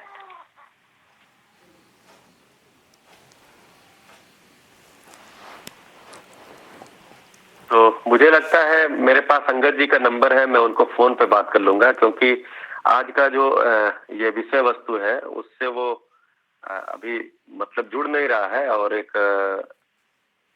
वो संपूर्ण जो सभा 60 लोगों की है, तो अंगद भैया मैं आपको फोन करके इस पे बात कर लूंगा, ठीक रहेगा? भैया जी नमस्ते, मैं संदीप। नमस्ते भैया जी, मूलतः जब ये चर्चा घर में होती है, कल का विषय भी था रहस्य मूलक अध्यात्मवाद और अनुभवात्मक अध्यात्मवाद में तुलनात्मक अध्ययन। तो मेरी माता जी ने एक प्रश्न रखा जिसको मैं थोड़ा बहुत उत्तर दे पाया, लेकिन मैं उसके पूरे उत्तर के लिए आपके सामने रखता हूँ। उन्होंने कहा कि ये जो रहस्य मूलक अध्यात्मवाद है, इसमें जीने की शैली में पूजा पाठ, आयोजन, व्रत, त्योहार और सब लोगों का मिलना जुलना, इससे प्रकृति को भी बहुत कुछ जाता है, इससे सामाजिकता भी बनती है। तो जब आप ये ईश्वर अध्यात्म ये सत्ता को कह रहे हैं, खाली स्थान को कह रहे हैं, तो ऐसे में जीने की शैली के रूप में जो आएगा वो कैसे जी पाएंगे? तो सब उल्टा पुल्टा हो जाएगा। मतलब आज छठ में जो सभी लोग इकट्ठे होते हैं, जो भ्रम में ही सही, संवेदनाओं के साथ ही सही, लेकिन एक सामाजिकता सजती है, पारिवारिकता सजती है, उसका क्या होगा? ये उनका मौलिक प्रश्न है। तो मैं चाहूंगा कि जीने की शैली के रूप में क्या स्वरूप उभरेगा अनुभवात्मक अध्यात्मवाद के नजरिए से, इस पर आप थोड़ी बात करें। जी, तो इसमें एक तो जो अभी हमारी जीने की शैली, जिसको रहस्यात्मक हम आदर्शवाद बोलते हैं, तो उसका जो आस्था है उसके पीछे भय काम करती है, उसके पीछे कोई प्रलोभन काम करता है। भय के रूप में आता है कि ऐसा नहीं करोगे तो ऐसा हो जाएगा, ये चीज पाप है, ये चीज पुण्य है। पाप का परिणाम क्या होगा तो उसका परिणाम बताया गया है कि कोई खराब चीज, पुण्य का परिणाम बताया गया है कि कोई प्रलोभन, स्वर्ग जैसा, मोक्ष जैसी कोई चीज को बताया गया है। तो एक्चुअली आस्था में जो है वो केवल इतना है कि जो कुछ भी हम करते हैं उसमें हमको खुद ही भय रहता है, मतलब उसके मूल में भय है, आस्था के मूल में भय है, इसलिए हम उसमें सहज नहीं हो पाते। मैंने देखा है अपने ही परिवार में, उसमें जीते हुए भी भय हमेशा रहता है। अभी जीते हुए बात करते हुए अगर कोई मृत्यु का या अन्य चीजों का प्रसंग आ जाए तो भय आ जाता है। उसमें बहुत सारा चीजें जो है वो बात करने के लिए केवल है, उसमें जीने का बहुत ज्यादा है नहीं। थोड़ा बहुत जो काम कर लिया या साल में जो पर्व त्योहार मना लिया, तो देखिए, पर्व त्योहार को जीने की शैली में संस्कृति के रूप में कहा गया ना, पूर्णता के रूप में, पूर्णता के अर्थ में जो कृति है, तो जो पूर्णता है, अस्तित्व सह अस्तित्व है, उसके अर्थ में जो कुछ भी कृतियां हैं, जो कुछ भी है, वो संस्कृति है। तो हम जो अभी जो जिस चीज को मनाते हैं, तो प्रकृति के प्रति कृतज्ञता के रूप में उसको मनाते हैं। मतलब प्रकृति के प्रति एक उस नियम को स्वीकारने के रूप में मनाते हैं, लेकिन उसको जोड़ा गया है अभी आस्था से। बहुत सारे हमारे जो पर्व हैं, वो प्रकृति के नियम को स्वीकारना और प्रकृति के साथ तालमेल पूर्वक जीने के लिए उसको देख पाना नियम के रूप में, इसके लिए है। लेकिन हो सकता है समझ की वस्तु नहीं थी, तो उसको आस्था की ही वस्तु थी, तो उसको आस्था से जोड़ दिया गया। तो अभी हम उसमें जो कुछ भी करते हैं, तो उसमें करने में हमको अच्छा तो लगता है, हमको मजा आता है। जो भी अभी पर्व हम अभी बीते हैं, अभी पर्वों का महीना बीता है, उसमें हमको मजा आया, खूब मजा आया है, और उस मजा को हम फिर भुगत रहे हैं दिल्ली में कितने दिनों से। तो मजा आ जाना, अच्छा लग जाना, ये उपलब्धि नहीं है। मतलब जो अच्छा लग गया है वो मेरे में टिक भी जाए, उसकी निरंतरता हो जाए, उसको मैं मल्टीप्लाई भी कर पाऊं, ये उपलब्धि है। तो जो अनुभवात्मक आध्यात्मवाद है, उसमें भी उत्सव तो है ही, उसमें भी पर्व, जैसे पर्व के 2-3 जो है वो उत्सव और पर्व के कारण है। एक तो कारण वहां की भौगोलिकता है, एक कारण भाषा है, एक कारण पहनावा है, एक कारण खेती है। बहुत सारे, मतलब अभी देश के विभिन्न हिस्सों में अलग अलग समय में जो पर्व है, देखेंगे उस समय में फसलों के किसी उत्पादन से जुड़े हुए पर्व है। उस समय जो पकवान बनते हैं, उस समय के फसलों से उत्पन्न होने वाले किसी अनाज, फल, दालों से ही, सब्जियों से ही बनते हैं। ये सारा उस चीज से जुड़ा हुआ है। तो पर्व तब भी मनाएंगे, क्योंकि पर्व आवश्यक है। पर्व जो है वो आवश्यक है, ठीक है, सामाजिकता के लिए। लेकिन सामाजिकता तो हो जाए, सामाजिकता के लिए परिवार में समृद्धि हो जाए। परिवार में समृद्धि के लिए मानव का समझदार होना जरूरी है। तो मानव समझदार हो गया, अर्थात मानव अनुभव संपन्न हो गया, मानवीय परंपरा हो गई, परिवार समाज के रूप में व्यक्त होने लग गई। तो जो ये पर्व और त्योहार है, ये अपने भौगोलिक परिस्थितियों के अनुसार, खेती उत्पादन के अनुसार ये तब भी चलेंगे। इसमें बस हम नियम पूर्वक जो है उसको हम करते हुए, इसमें हमको कोई भय नहीं है। जैसे हमको मान लीजिए मैं पटाखा जलाता हूँ, पटाखा जला रहे हैं और हमको अच्छा लग रहा है, लेकिन अंदर से हो रहा है ये ठीक नहीं है, ऐसे तो पॉल्यूशन होता है। या मैं नहीं जला रहा हूँ, मेरा मन बहुत कर रहा है जलाने का, सोच रहा जाने दो, सब लोग जला रहे हैं, हम भी धुआं क्या छोड़ेंगे, तो जाने दो, हम थोड़ा धुएं से बच जाए। तो ये केवल पटाखे की बात नहीं है, बाकी भी बहुत सारी चीज, एक उदाहरण के रूप में भी हम रख रहे हैं। ये सारा करते हुए हम अभी भय में हैं। तो जो कुछ भी हम कर रहे हैं, पीछे से भय काम कर रहा है, या इसको करने से हमको ये चीज मिल जाएगा, मोक्ष या स्वर्ग के रूप में जो कुछ भी है वो मिल जाएगा, ये उपलब्धि के रूप में हम देख रहे हैं। जबकि जो पर्व है, उस पर्व पर हमारे सगे संबंधी जो दूर दूर है, हमारे बेटा, बहू, बेटी, दामाद, ये सारे जो दूर दूर है, ये लोग इकट्ठा आए हैं और इतने दिनों तक हम रह करके संबंधों में तृप्ति पूर्वक जी पाए हैं, वो भी बहुत बड़ी उपलब्धि है। फिर उसकी निरंतरता नहीं है, क्योंकि उसमें संबंध को समझा नहीं है, तो इकट्ठा होकर भी हम बाद में झगड़ा कर लेते हैं। क्यों? क्योंकि संबंध समझ में नहीं आया है। तो पर्व जो है उत्सव के रूप में हो जाएगा अगर हम जो अनुभवात्मक आध्यात्मवाद, अर्थात अनुभवात्मक आध्यात्मवाद जो कह रहे हैं, वो अस्तित्व सह अस्तित्व पूर्वक जो जीने का स्वरूप है उसको कह रहे हैं, उसके अनुसार हम जीने लग जाते हैं। तो जो 4 आयाम जीने का है, व्यवहार, कार्य, व्यवहार, विचार, अनुभव, ये चारों में हम पूरा जीते हैं, तृप्ति पूर्वक जीते हैं। नहीं तो आस्था पूर्वक जीते हैं तो भय में जीते हैं। तो मेरे विचार में भय है, समाधान है ही नहीं, व्यवहार में कलेश है, ठीक है, स्वयं में तनाव है। तो इस तरह से जो कार्य जो है वो नियम पूर्वक नहीं है, वो असंतुलनकारी है। तो केवल इतना है कि जो भी पर्व है, जो भी त्योहार है, हम तब भी मनाएंगे, बढ़िया से मनाएंगे, अच्छे से मनाएंगे, और अच्छा उत्सव होगा। बस अगर हम अस्तित्व सह अस्तित्व समझ में आ गया है, तो हमारा हर एक व्यक्ति का जीने का जो स्वरूप है, अर्थात कार्य, व्यवहार, विचार, अनुभव, तो अनुभव व्यक्त होगा। अनुभव मूलक विधि से जीते हैं तो ये जीने का स्वरूप बदल जाता है। पर्व उत्सव हम तब भी मनाएंगे, इसमें कोई विरोध नहीं है।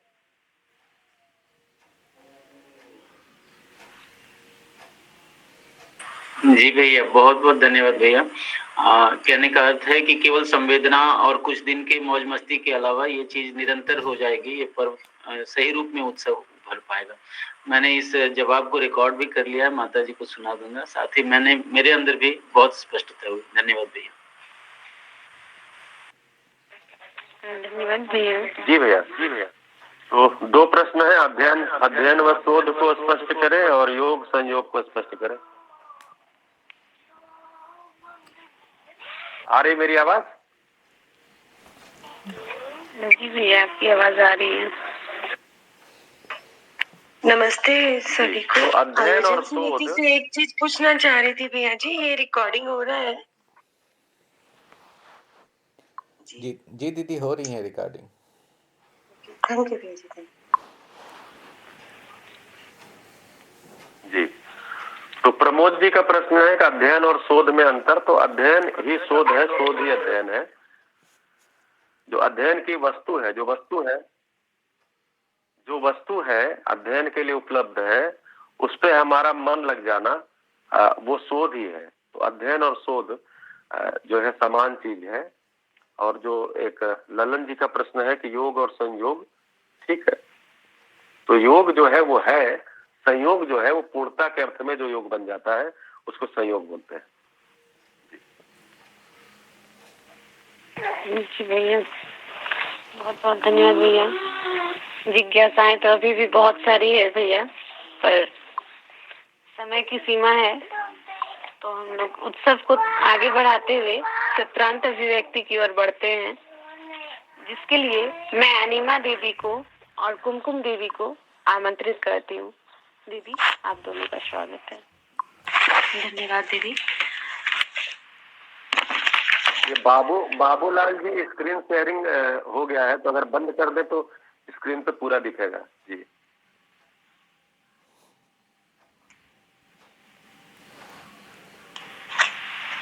बाबा जी को श्रद्धेय नमन, आदरणीय श्रवण भैया को प्रणाम और उपस्थित सभी भैया दीदी को प्रणाम। आज का विषय है विकल्प एवं जीने की शैली पर। आज के उत्सव में विशेष रूप से जो बताया गया है, भैया द्वारा जो बताया गया है, अभिव्यक्ति में आई बात जो मेरी पकड़ में आई है, आदर्शवाद एवं भौतिकवाद दोनों ही हमें रहस्य से रहस्य में ले जाता है, जहां से हम कहीं पहुंचते ही नहीं हैं। आदर्शवाद में हम अपनी गंतव्य को आस्था पूर्वक प्रलोभन में जीना रहता है, जहां हम भय से चले जाते हैं। पूर्व में हम ईश्वरवादी विचार से जीकर देखते हुए तृप्ति नहीं पाकर मानव ने ईश्वरवाद का के रूप में, विकल्प रूप में भौतिकवाद को तुलनात्मक रूप में देखा गया है। लेकिन भौतिकवाद में जब जीने जाते हैं तो वहां एक आस्थावासन जो काल्पनिक है, भौतिक संसाधनों के मिल जाने से हमारा जीना तृप्त हो जाएगा। लेकिन जब ऐसा नहीं होता है, हम भौतिकवाद में जीने जाते तो हैं, वहां हम हमें वहां उस वस्तुओं से तृप्ति नहीं मिलती है, और तब विकल्प रूप में बस तात्विक मध्यस्थ दर्शन में जो हम सब देख रहे हैं, इसे देखा जाए, मतलब आध्यात्मवाद, अनुभवात्मक आध्यात्मवाद विकल्प रूप में हमें दिखता है। और विकल्प के रूप में हमें ये समझ में आता है कि हम सभी सत्ता में जो इकाइयां हैं सब डूबी भीगी घिरी हुई, इसलिए ऊर्जित और नियंत्रित है और संतुलित है। हम सभी जो मानव हैं, वो जो हमारा शरीर है, आदर्शवाद में शरीर ही बंधन है, ये पता चला है। भौतिकवाद में शरीर भोगवादी है और मध्यस्थ दर्शन में शरीर एक चैतन्य क्रिया के रूप में है, इकाई रूप में है, अनुभव क्रिया के रूप में है, जो शरीर पुष्टि बनाए रखना चाहता है तथा अस्तित्व जो है हमारा विकास कर्म में है, गठन पूर्ण है और हम अस्तित्व में हैं और हम ज्ञानावस्था में हैं और ज्ञानावस्था की पूर्ति ही चाहते हैं। हम भौतिक वस्तु से हमारी तृप्ति नहीं होती है और हम विकल्प रूप में जागृति कर्म में ही हर मानव जाना चाहता है। हर मानव सुखी रहना चाहता है। मैं क्या हूँ, संबंध क्या है, अस्तित्व क्या है, इसमें हम लोग ये हमारे विकल्प रूप में सामने आता है। और पहले जो हमारे पास विकल्प नहीं था आदर्शवाद में, आस्थावाद में, भौतिकवाद में, ये जो अनुभवात्मक आध्यात्मवाद जो बाबा जी के द्वारा जो रखा गया है, इसमें हमें विकल्प हुआ था। अब हम निर्विकल्प होने का कोशिश करते हैं अपने व्यवहार में, व्यवहार से, न्याय से, विचार से, अनुभव से। इतनी ही बातें रख के मैं समाप्त करना चाहती हूँ। धन्यवाद दीदी। कुमकुम देव को मैं आमंत्रित करना चाहती हूँ।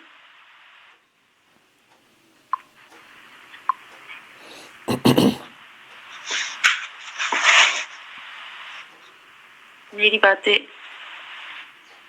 जी मैं कुमकुम, सर्वप्रथम बाबा जी को कोटि कोटि नमन। अभिभावक श्रवण भैया जी को मेरा प्रणाम एवं सभी ऑनलाइन त्रिदिवसीय पुस्तक पठन समापन उत्सव में उपस्थित सभी भैया दीदी मेरा नमस्ते। आज त्रिदिवसीय उत्सव का दूसरा दिन है, जिसमें श्रवण भैया आज के विषय अनुभवात्मक अध्यात्मवाद, विकल्प, जीन एवं जीने की शैली पर बहुत ही अच्छे ढंग से और बहुत ही सरल रूप में रखा है। जैसा कि अनिमा दीदी ने बहुत सारी बातें को रखा है, उसी में मैं भी कुछ प्रयास करती हूँ। भैया जी द्वारा अभी अपने लक्ष्य के बारे में बताया, सर्वप्रथम पठन अध्ययन के बारे में भी बताया और सुनने के बारे में बताया, फिर उसको मनन कैसे करना है उसके बारे में भी बताया, अनुभव के बारे में बताया, जीने के 4 आयाम के बारे में बताया, रहस्य के बारे में, प्रलोभन, स्वर्ग के भ्रम, भय, आस्था, इच्छा के बारे में, इच्छा को समस्या न बताकर जनसंख्या अस्तित्व में डूबी घिरी हुई है। जब हम जीने में जाते हैं तो वो हमें समस्या के रूप में दिख रही है। बोलने और जीने में अंतर बताया, भौतिकवाद और आदर्शवाद के बारे में बताया, जीना और जीने के बारे में अंतर बताया, अनुसंधान और अध्ययन विधि के बारे में भी बताया, बंधन से मुक्ति और संबंध, जानना, मानना और निर्वाह करने के बारे में जानकारी दी। लक्ष्य विहीन जीवन शैली ही समस्या है, अस्तित्व को नहीं समझना भी समस्या है। भौतिकवाद, व्यवस्थावाद भी हमारे लिए समस्या है। आदर्शवाद और भौतिकवाद भी हम सबके बीच रहस्यमय रूप में ही दिखता है। जीने के लिए 4.5 क्रिया को ही हम जिंदगी मानकर जी रहे हैं, यही समस्या है। अनुभव मूलक जीवन शैली ही जीने की सही दिशा दे सकती है। और भैया जी बहुत ही सरल रूप से हम सभी के बीच में अपनी बातों को रखा और हर एक छोटी चीज जो हमारे जीने में उपयोगी हो सकती है, उन सब के बारे में भी हमें बहुत ही सरल और सहज रूप से बताया, जो कि हमारे जीने में उपयोगी हो। भैया हमारे बीच इतनी सरल स्पष्टता से विषय को रखे, इसके लिए मैं पुनः भैया जी को सादर प्रणाम करती हूँ और सभी भैया दीदी को मेरा नमस्ते जी। धन्यवाद जी दीदी, बहुत बहुत धन्यवाद आप दोनों का। अब कार्यक्रम के अंत में मैं कामिनी दीदी को आमंत्रित करती हूँ। दीदी जी, आप देवघर परिवार की ओर से आदरणीय श्री श्रवण शुक्ल भैया जी और सभी अध्ययनार्थी परिवार समूह को धन्यवाद ज्ञापन करें। जी दीदी जी।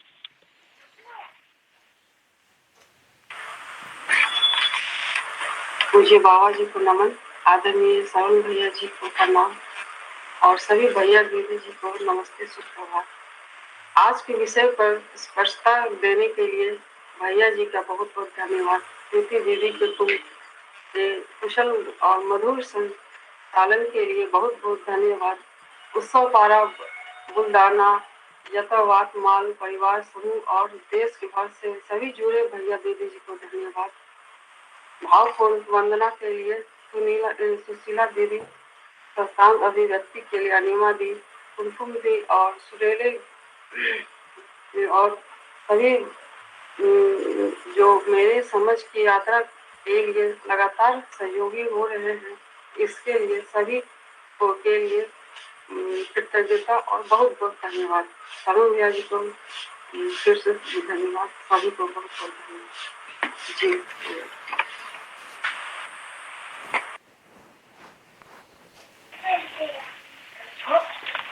धन्यवाद दीदी, सभी को बहुत बहुत धन्यवाद। धन्यवाद भैया जी। नमस्ते सबको। नमस्ते सभी को, नमस्ते सभी को प्रणाम, नमस्ते। सुखद अनुभव काफी सुखद रहा। सभी दीदी भैया को, दीदी जी को सभी को नमस्ते प्रणाम। भैया नमस्ते।